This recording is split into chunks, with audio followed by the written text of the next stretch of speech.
afternoon, morning, wherever you are, Women in Wellness Tribe. It's Dr. Caitlin here with Dr. Mindy and Dr. Sonia, and we wanted to take a quick 10-15 minutes and talk to you guys about what we spent this last weekend doing. So we were all together in Park City, Utah at a Mastermind event, and we were pretty blown away. Not to mention, it's always fun getting together with these women. It's super inspirational regardless. But why don't you start us off, Dr. Mindy? Like, what was your takeaway from this mastermind event that we all attended? So I think I want to start off by saying that it's so important who you allow in your mind.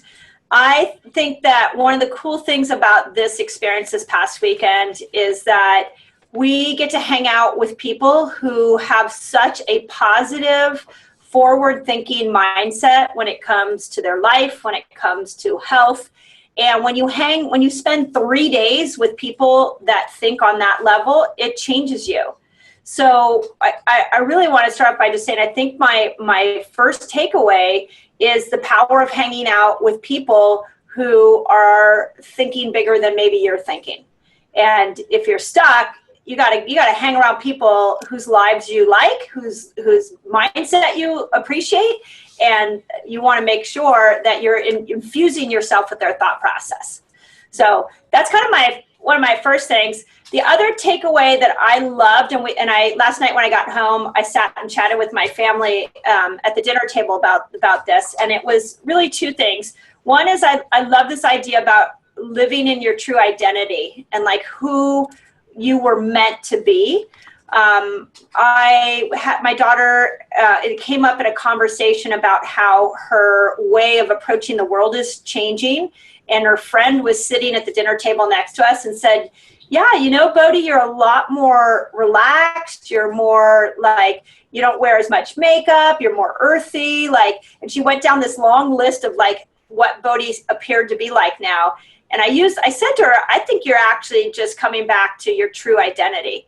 So I love that idea that we all have a true identity, and that sometimes we take on the expectations of other people, what we think people want us to be like. And that when you really get in touch with your true identity, that's when life becomes effortless, truly. And then my last takeaway, and then I'll pass it on to you, Sonia, was I of course, love that you can serve fear or you can serve faith, but you can't serve them both at the same time. Yeah. And that was really, important for me to keep reminding myself. Mm-hmm. So those were kind of my big takeaways. What about you, Dr. Sonia? Yeah, there were just so many. I mean, just being around people, like you said, that help elevate you and bring out that truest identity, so you don't have to wear the masks that we wear on a daily basis. Because like you said, we have all these roles that we play, then we put on these masks and we're living our daily life not in our truest self, but in a way where we're trying to fulfill somebody else's expectation to help them feel comfortable with how we're presenting ourselves. So I think that was huge. And just being in community, I think is huge. And to have a safe place or a space where you can kind of cut down the barriers and be vulnerable and look into your deepest beliefs. Because even as practitioners, I feel it's so important to work on this, because we can reflect onto our patients how we feel about ourselves. Mm-hmm. And have expectations out of them. So I think it's so important, because what I realized for me too is I have so many tools. I have all these things that I know I need to do, and yet there's still layers that I need to work on. So I think it's just such a good reminder that it doesn't end. There's always growth. Because the moment you become stagnant, you're not being your truest self either. So I think we do spend our life kind of going back to that true form of what we're born with, that innocence and that true nature that we lose over the years, while we're bringing into our energy, the culture, the family, the environment, all those things. So I think for me, it was just such a good reminder to go back to that, to our simplest self. And one thing that I loved, what was said there, was comparison is death to identity. So like you said, we were bringing out our truest identity. And as women, we do that so much. Oh my God. Yeah, in every phase of our life, whether, it's when we're in school or when we're becoming in our careers and as a mom or whatever stage that we're at, we compare, and it really is. I feel like it's death to our identity. And so that was huge for me. What about you, Dr. Caitlin? You guys have touched a lot on what I needed from that weekend, that comparison, that not feeling enough or not doing enough. And this summer, my whole goal was to do less. And I have done less, which has been great for my stress level. But then I go back to those old patterns of saying, I'm not doing enough. I'm not doing this. I need to do that. And so this weekend was great, not to mention, hanging out with those like-minded people. Like you said, Dr. Mindy, whenever I'm around you guys, my cup gets full again. And I don't know if that's a good thing or a bad thing, because really we should be able to replenish our own cups.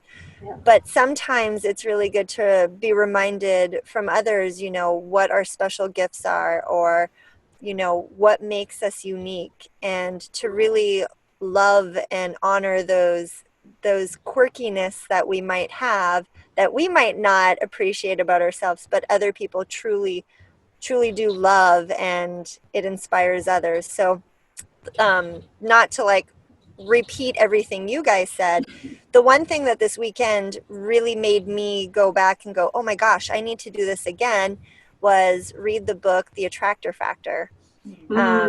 Because it's such a great book for everything, whether it's financially, personally, relationships, and it just lets you lay everything out and figure out, what do you want? Because one thing that we all focus on is what we don't want. And when we focus on what we don't want, that's what we get more of. And so it really just solidified the fact that, like you said, Dr. Sonia, personal growth is always happening. We constantly got to be working towards it, and just different tools to do it. But other than the serving fear or faith and comparison is death to the identity, I really love the I am enough.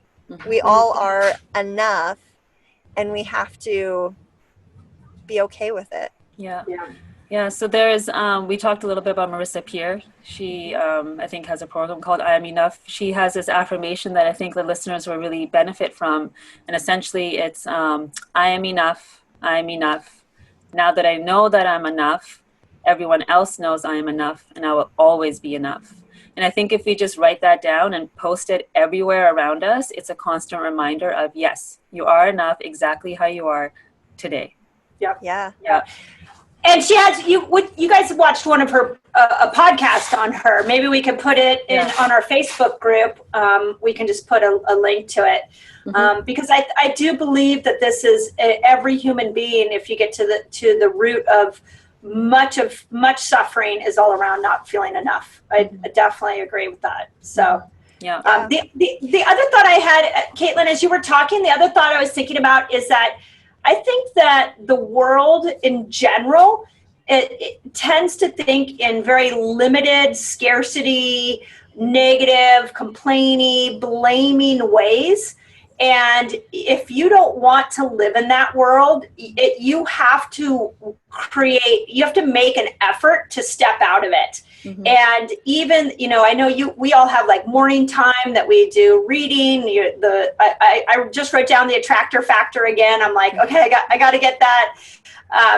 But you have to brainwash yourself with positivity. It's not going to come naturally because we're living in a world that will tell you that complaining is okay. And that was what I thought of when you were talking about that.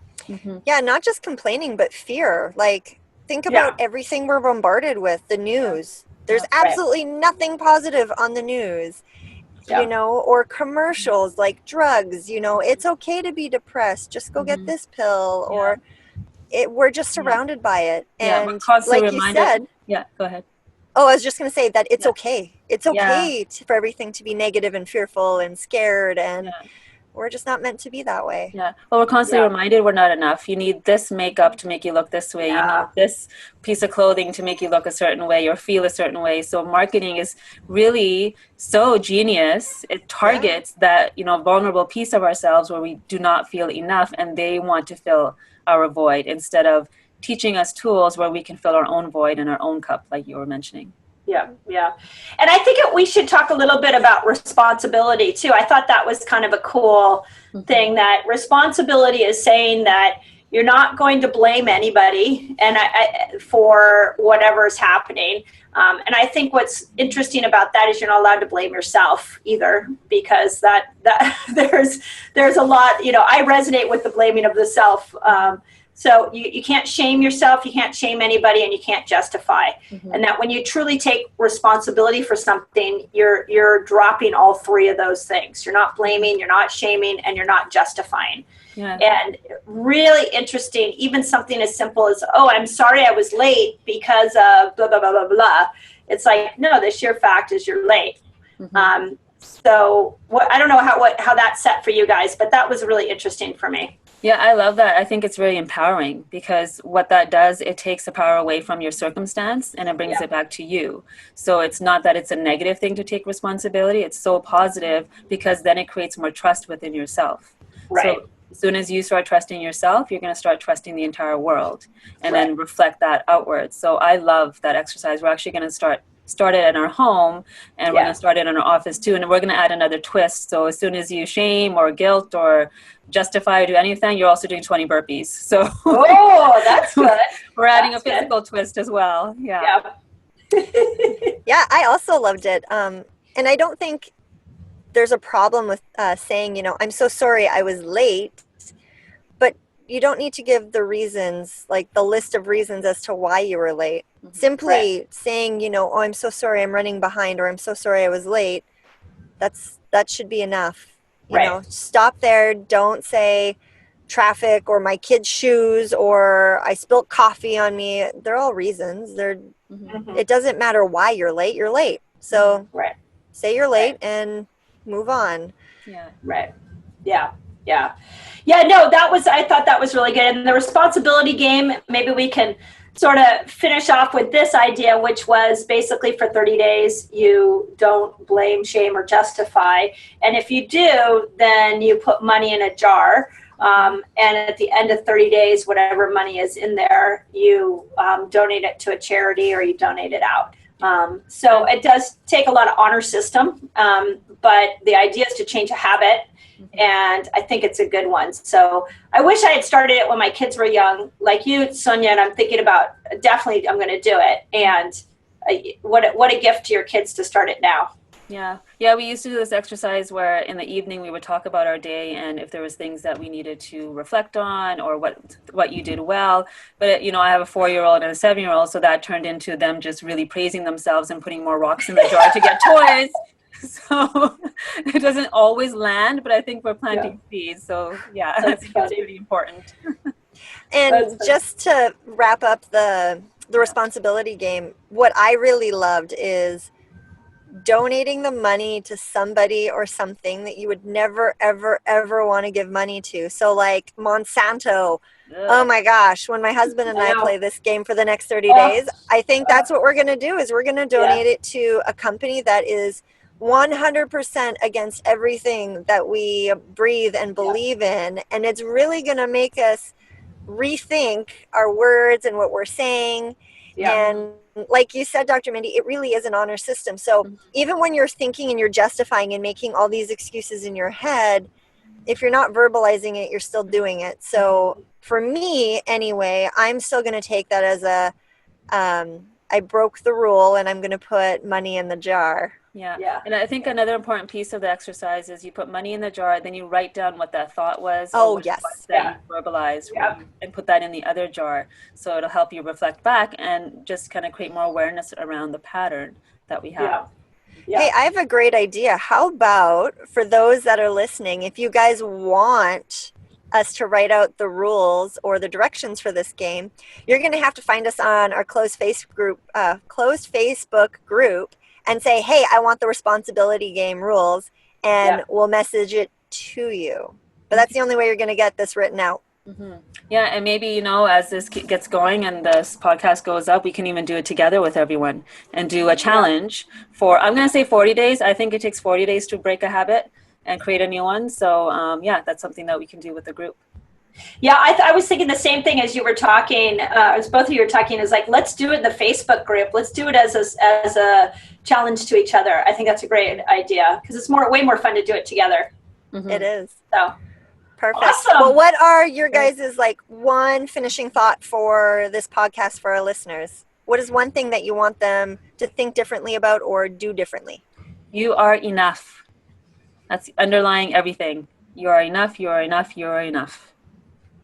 You know what's, I love that. And you know what keeps coming to me is the quality of your thoughts are equal to the quality of the people that you hang around. So be careful who you let in there. Be careful whose words you're going to hook onto. Hang around with quality people, and the quality of your thoughts will be effortless. I love both of those. What's coming to me right now is be kind.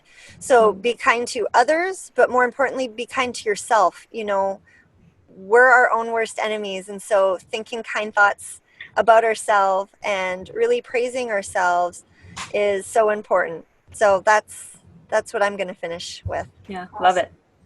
Awesome. Super fun talking to you guys. And well, Dr. Caitlin, you got to do your closing line. All right. Well, make sure you guys like us on Facebook, join our closed group, share any of our podcasts, all of them, honestly, and make sure you subscribe and download. So, you know, every week, minimum one podcast is coming out, and let us know what you guys are thinking. So like, share, and download. Great. Awesome. Have a great day. You too. Bye, guys. Bye.